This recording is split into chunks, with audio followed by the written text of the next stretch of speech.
അച്ഛനൊക്കെ പറയുമായിരുന്നേ, അതായത് 80കളുടെയൊക്കെ അവസാനത്തില് ശാന്തി കൃഷ്ണയുടെ ഒരു ഡാൻസ് പെർഫോമൻസ് ഉണ്ട് എന്നുണ്ടെങ്കിൽ ഓൾറെഡി ടിക്കറ്റ്സ് ഒക്കെ ഫിൽ ആയിട്ടുണ്ടായിരിക്കും. എന്നാലും എൻ്റെ അച്ഛനൊക്കെ കിലോമീറ്ററുകൾ നടന്നിട്ട് അകലെ നിന്ന് ശാന്തി കൃഷ്ണയുടെ പെർഫോമൻസ് കാണാൻ വേണ്ടിയിട്ട് നോക്കി നിൽക്കുമായിരുന്നു എന്നുള്ളത്. മാം ഇപ്പൊ തിരിഞ്ഞു നോക്കുന്ന സമയത്തേ ആ സ്റ്റേജും ലൈറ്റും ഈ പറഞ്ഞ പോലെ കയ്യടികളും ആളുകളും അവരുടെ അഭിപ്രായങ്ങളും ഒക്കെ ആസ് എ ഡാൻസർ മിസ് ചെയ്യുന്നില്ലേ? തീർച്ചയായിട്ടും മിസ് ചെയ്യുന്നുണ്ട്. എന്നിട്ട് എന്താ എന്താ ചെയ്യാത്തതല്ലേ?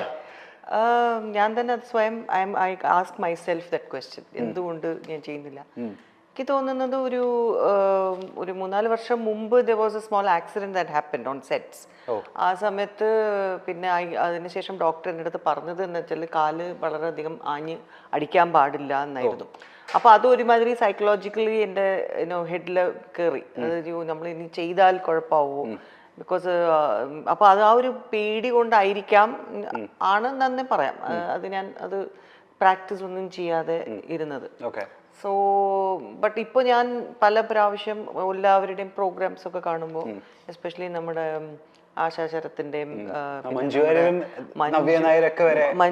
എനിക്ക് മെയിനായിട്ട് വിനീതിൻ്റെ ഒക്കെ ഭയങ്കര ഇഷ്ടമാണ്. അപ്പോൾ അങ്ങനെയൊക്കെ കണ്ട് എന്തിനാ നമ്മുടെ ശ്രീദേവി ചേച്ചിയില്ലേ, ശ്രീദേവി ചേച്ചി is a big inspiration also for us.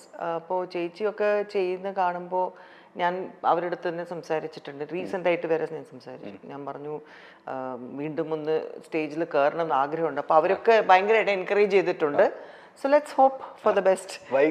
Y not എന്നൊരു ചോദ്യം വന്നിട്ടുണ്ട്. അപ്പോൾ മേ ബി ഐ വിൽ എൻ്റെ തന്നെ ഒരു മോട്ടിവേറ്റ് ചെയ്യാൻ അത് I think it should work. So I'm trying my best.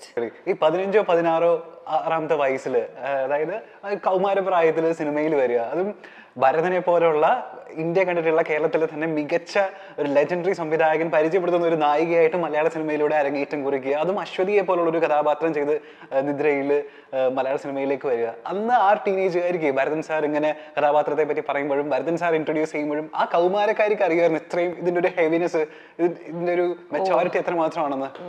ഈ ഒരു ക്വസ്റ്റ്യൻ വേറൊരു തരത്തിൽ എല്ലാവരും ചോദിച്ചിട്ടുണ്ട്. ദാറ്റ് ഈസ് ഭരതേട്ടൻ്റെ പടത്തിൽ എങ്ങനെയാണ് ഇൻട്രൊഡ്യൂസ് ആയത്. അപ്പോൾ ആ സമയത്ത് ബോംബെയിൽ തന്നെ ഞാൻ താമസിച്ചുകൊണ്ടിരുന്ന സമയത്താണ് ചില. സോ മലയാള സിനിമ എന്താണെന്നും ഭരതേട്ടൻ സത്യം പറഞ്ഞാൽ ആരാണെന്ന് I have not seen his movies, I don't know പുള്ളിക്കാരൻ ഇത്രയും ഒരു വലിയൊരു ലെജൻഡറി ഡയറക്ടറാണ്. അപ്പോൾ എനിക്ക് ആ സമയത്ത് ആർട്ടിനോട് കമ്പം ഉണ്ടായിരുന്നു. അപ്പോൾ ആ സമയത്ത് എനിക്ക് ഈ ഒരു ചാൻസ് വന്നപ്പോൾ എൻ്റെ ചേട്ടൻ Suresh Krishna was KB SARS assistant at that point. അപ്പോൾ ചേട്ടനാണ് എൻ്റെ ബ്രദറാണെന്ന് അറിഞ്ഞിട്ട് അങ്ങനെയാണല്ലോ എന്നെ വിളിക്കുന്നത്. അപ്പോൾ ആ സമയത്ത് ഭരതേട്ടൻ്റെ പടം ഭരതൻ സർ വിളിക്കുമ്പോൾ അതിൻ്റെ വെയിറ്റ് എന്താണെന്നും ത്രൂ മൈ ബ്രദറാണ് ഞാൻ മനസ്സിലാക്കുന്നത്. ചേട്ടനാണ് പറയുന്നത് ഭരതേട്ടനെ ഇൻട്രൊഡ്യൂസ് എന്നൊക്കെ ചെയ്യുക എന്ന് പറഞ്ഞാൽ വലിയൊരു സംഭവമാണ് ഇവിടെ ഇൻഡസ്ട്രിയിൽ. പിന്നെ അപ്പോൾ അതുകൊണ്ട് you have to think if you want to really work in movies or ഈ ഒരു പടം ചെയ്യാൻ താല്പര്യമുണ്ടോ എന്ന് ഇനി ഒന്ന് ആലോചിക്കുമ്പോൾ ഞാൻ ഉടനെ എന്ന് പറഞ്ഞേ. അപ്പോൾ എൻ്റെ അമ്മ അത് ആലോചിക്കുമ്പോൾ അമ്മ നീ എന്തോ എന്നൊക്കെ പറഞ്ഞ് സിനിമയൊക്കെ പോകാനൊന്നും ഇപ്പോൾ ബുദ്ധിമുട്ടാണ്, I don't it's not going to work. ബോംബെയിലാണ് പഠിച്ചുകൊണ്ടിരിക്കുന്നത്, നമ്മൾ ചെന്നൈയിലും കേരളത്തിലൊക്കെ പോയിട്ട് ഷൂട്ട് ചെയ്യുക എന്നൊക്കെ പറഞ്ഞാൽ I mean that age group. പക്ഷെ എനിക്ക് ആ ഒരു താല്പര്യവും ഉണ്ട്, കാരണം അതൊരു ആർട്ട് ഫോം ആണല്ലോ. ഇപ്പം ഞാൻ ഡാൻസ് ചെയ്തിട്ടുണ്ട്. ഇപ്പോൾ സ്കൂളിലൊക്കെ പോകുമ്പോൾ നമ്മൾ അതിൻ്റെ അവിടെ ഞാൻ തന്നെ ആക്ച്വലി കുറച്ചൊക്കെ കൊറിയോഗ്രാഫൊക്കെ ചെയ്ത് അവിടെ ആനുവൽ ഡേ ഒക്കെ വരുമ്പോൾ we use to have a dance programs. സ്റ്റേജിൽ എന്തെങ്കിലും ഡ്രാമ ഉണ്ടെങ്കിൽ അതും ഞാൻ തന്നെ ഡയറക്റ്റ് ചെയ്യുമായിരുന്നു. It was like that. So ആർട്ടിനോട് എനിക്ക് ഭയങ്കര കമ്പായതുകൊണ്ട് all this I was involve in. അപ്പോഴാണ് സിനിമ വരുന്നതെന്ന് പറഞ്ഞപ്പോൾ ഞാൻ എന്ന് പറഞ്ഞു. ബിക്കോസ് എൻ്റെ ഒരു ഇതിൽ മൈൻഡിൽ നമ്മൾ ഇതുപോലെ ഒരു ആ പടം ചെയ്തു തിരിച്ചു വരുന്നു. ഇപ്പോഴത്തെ പിള്ളേരെ പോലെ ഒരു കരിയർ പ്ലാൻ ചെയ്യൊന്നുമില്ല. നമുക്ക് പഠിച്ചുകൊണ്ടിരിക്കുന്ന സമയത്താണ്. അപ്പോൾ അത് കഴിഞ്ഞ് കഴിഞ്ഞാൽ വീണ്ടും വരും, കോളേജിൽ പോകും, പഠിക്കും. ഇതൊക്കെ ആയിരുന്നല്ലോ നമ്മുടെ മൈൻഡിൽ. അപ്പോൾ വലിയ വലിയ ഡ്രീംസ് അങ്ങനൊന്നും ഇല്ല. അപ്പോൾ അത് പടത്തിൽ ഞാൻ അഭിനയിക്കാൻ പോകുമ്പോൾ അൾട്ടിമേറ്റ്ലി ഇത് ചേട്ടനൊക്കെ പറഞ്ഞ ഒരു കൺവിൻസ് ചെയ്ത് വേണമെങ്കിൽ ഒന്ന് നോക്കാം എന്ന ലൈനിലാണ് ഞാൻ പടം ചെയ്യാൻ പോകുന്നത്. ലൈക്ക് യു സെഡ്, അശ്വതി എന്ന character was such A heavy character. And ഒരു 16 വയസ്സിൽ നമുക്ക് അതിന് എന്താന്ന് പോലും ഒരു ഐഡിയ ഇല്ല. മാത്രമല്ല ഇറ്റ് ഈസ് ഒരു കേരളത്തിന്റെ ഒരു കൾച്ചർ, ആ ഒരു ഗ്രാമത്തിന്റെ ഒരു കുട്ടി, ആ ഒരു സംഭവം ഒന്നും എനിക്കൊന്നും അറിഞ്ഞുകൂടാ. Whatever the director was telling me to do I was doing. Malayalam ഒട്ടും അറിയില്ല, മനസ്സിലാവും കുറച്ചൊക്കെ, കാരണം അമ്മയ്ക്ക് അറിയായിരുന്നു, അച്ഛനറിയാം.